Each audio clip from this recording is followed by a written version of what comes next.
بسم الله الرحمن الرحيم الحمد لله رب العالمين والصلاة والسلام على أشرف المرسلين نبينا محمد وآله وصحبه أجمعين أما بعد mes chers frères et sœurs, assalamu alaikum wa rahmatullahi wa barakatuh.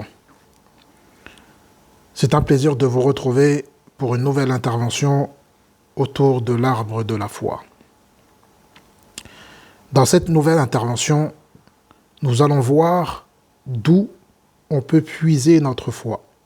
De quoi peut-on tirer la foi? Comment la renforcer et la consolider?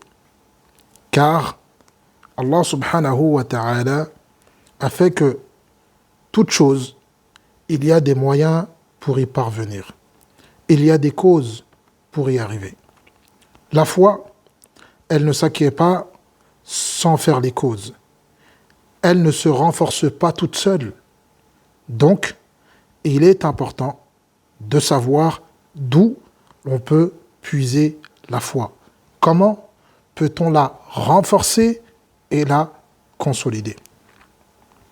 Il y a beaucoup de choses dont on peut tirer et puiser la foi, mais également la renforcer et la consolider, voire l'augmenter.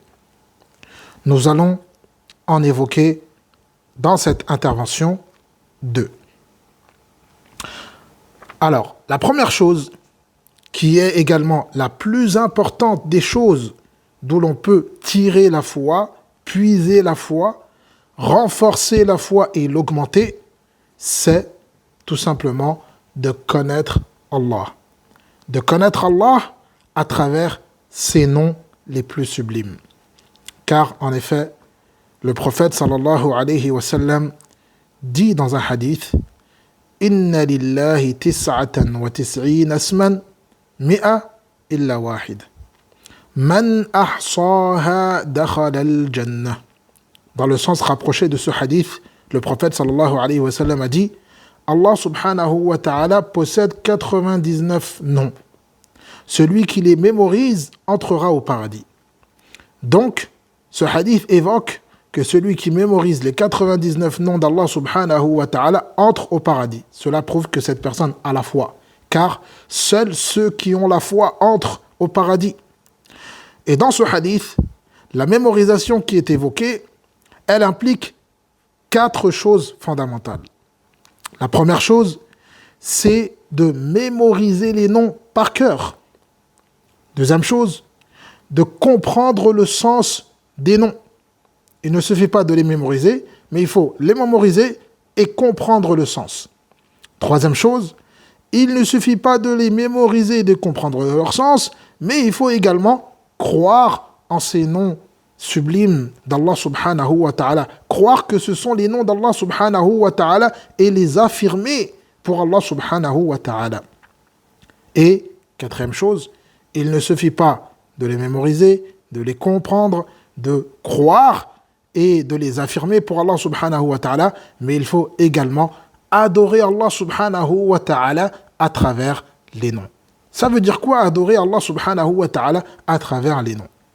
Lorsque on va dire que parmi les noms d'Allah subhanahu wa ta'ala, il y a Ar-Rahman, le tout miséricordieux. Donc, lorsque j'ai besoin d'implorer la miséricorde, je m'adresse au tout miséricordieux. Ô toi le grand miséricordieux, ô toi le tout miséricordieux, Ya Rahman, irhamni. Parmi les noms d'Allah subhanahu wa ta'ala, on retrouve Al-Ghafour, le grand pardonneur. Ô toi le grand pardonneur, pardonne-moi mes péchés. Ya Ghafour, irfirli. Parmi les noms d'Allah subhanahu wa ta'ala, il y a Ar-Razzaq, le pourvoyeur. Ya Razzaq, irziqni. On a également Al-Basir, Al-Raqib. Al-Basir, celui qui voit tout à la perfection. Al-Raqib, celui qui observe le moindre détail et même les plus cachés des serviteurs. Et donc, j'adore Allah subhanahu wa ta'ala à travers ces noms. Les ulama ont dit à l'unanimité que la plus grande mesure répressive pour le croyant, c'est de savoir qu'Allah le voit et l'observe. Et donc, comment savoir qu'Allah nous voit et nous observe?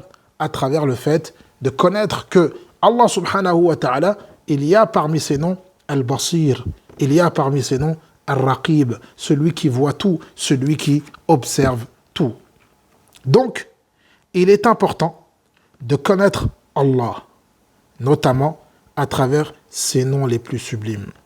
C'est pour cela que les ulama ont toujours dit: celui qui connaît mieux Allah le craindra mieux, sera plus assidu dans sa pratique religieuse et sera plus éloigné de la désobéissance. C'est là, mes chers frères et sœurs, une preuve que connaître Allah subhanahu wa ta'ala augmente la foi et la renforce. Il faut souligner que lorsqu'on parle de connaître Allah subhanahu wa ta'ala à travers ses noms, cela implique nécessairement les trois formes de tawhid. Le tawhid de la seigneurie d'Allah subhanahu wa ta'ala, qu'Allah il est le maître absolu, le seigneur des mondes. Le tawhid de la divinité d'Allah subhanahu wa ta'ala, qu'Allah subhanahu wa ta'ala, il est le seul qui est digne d'être adoré. Il est le seul qui est digne du culte, de l'adoration, de la servitude des serviteurs. Le tawhid des noms et des attributs d'Allah subhanahu wa ta'ala, que tous les noms sublimes d'Allah subhanahu wa ta'ala et ses attributs, il n'a point d'associé dans tout cela. Toutes ces formes de tawhid sont indissociables et elles représentent le joyau et l'âme de la foi. Alors, plus le serviteur connaîtra Allah, plus sa foi augmentera et se renforcera. La deuxième chose d'où l'on peut tirer la foi, la renforcer et l'augmenter, c'est de méditer le Coran. Car parmi les finalités de la révélation du Coran, c'est de méditer ces versets. Allah subhanahu wa ta'ala, il dit « Afala yatadabbaruna al-Qur'an » dans le sens rapproché de ce verset, ne médite-t-il pas le Coran? Dans un autre verset, Allah azza wa jalla, il dit également « Kitabun anzalnahu ilayka mubarakun liyadabbaru ayati » dans le sens rapproché de ce verset, un livre qui a été descendu vers toi, un livre béni, afin qu'il médite ces versets. Et donc, méditer les versets du Coran est une source de foi. Car Allah subhanahu wa ta'ala dit وَإِذَا تُلِيَتْ عَلَيْهِمْ آيَاتُهُ زَادَتْهُمْ إِيمَانًا dans le sens rapproché de ce verset, lorsque les versets d'Allah leur sont récités, leur foi augmente. Cela augmente leur foi. Mes chers frères et sœurs, il y a 9 points dans le Coran qui font que lorsqu'on médite le Coran, notre foi augmente et se consolide et se renforce. Chaque point parmi elles, chaque point à lui seul permet de renforcer, de consolider la foi. Alors, lorsqu'on médite le Coran, on retrouve ces 9 points dans le Coran. Et ces 9 points font que la foi, elle augmente, elle se renforce et elle se consolide. La première chose, c'est la coordination parfaite et la maîtrise parfaite des sujets traités à travers les versets du Coran. Lorsqu'on regarde le Coran, lorsqu'on lit le Coran, lorsqu'on médite le Coran, on voit qu'il y a une maîtrise parfaite, un ordre précis, une coordination totale. Tout cela montre que cette œuvre, ce Coran, la parole d'Allah subhanahu wa ta'ala, est une source de foi et qu'elle permet à celui qui raisonne, celui qui médite, d'augmenter et de renforcer et de consolider sa foi. Deuxième chose, toutes les parties du Coran se confirment. Toutes les parties du Coran se confirment.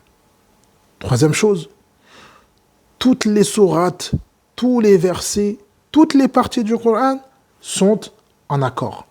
Il n'y a pas de désaccord entre un verset et un autre, entre une partie et une autre. Non, tout est raccord dans le Coran. Quatrième chose, il n'y a pas de contradiction, aucune dans le Coran. Aucune contradiction dans le Coran. Cinquième chose, toutes les informations du Coran sont véridiques. Que ce soit les informations passées ou les informations concernant l'avenir. Sixième point, tous les jugements du Coran sont les plus parfaits. Tous les jugements du Coran, quel que soit le domaine, sont les jugements les plus parfaits. Septième point, le paradis et ses plaisirs y sont évoqués, ainsi que l'enfer et ses supplices. Huitième point, les histoires et les récits des prophètes y sont mentionnés. Neuvième et dernier et plus important point du Coran, Allah subhanahu wa ta'ala, ainsi que ses noms et ses attributs, ainsi que ses œuvres, ainsi que ses droits, ils sont également évoqués dans le Coran. Lorsqu'on médite le Coran, on retrouve tout cela. Et cela, ce sont des éléments qui donnent la foi, qui augmentent la foi, qui renforcent et consolident la foi de chacun d'entre nous. Voilà, mes chers frères et sœurs, pour notre intervention d'aujourd'hui. J'espère qu'elle vous sera profitable. Je vous dis à très bientôt. Assalamu alaikum wa rahmatullahi wa barakatuh.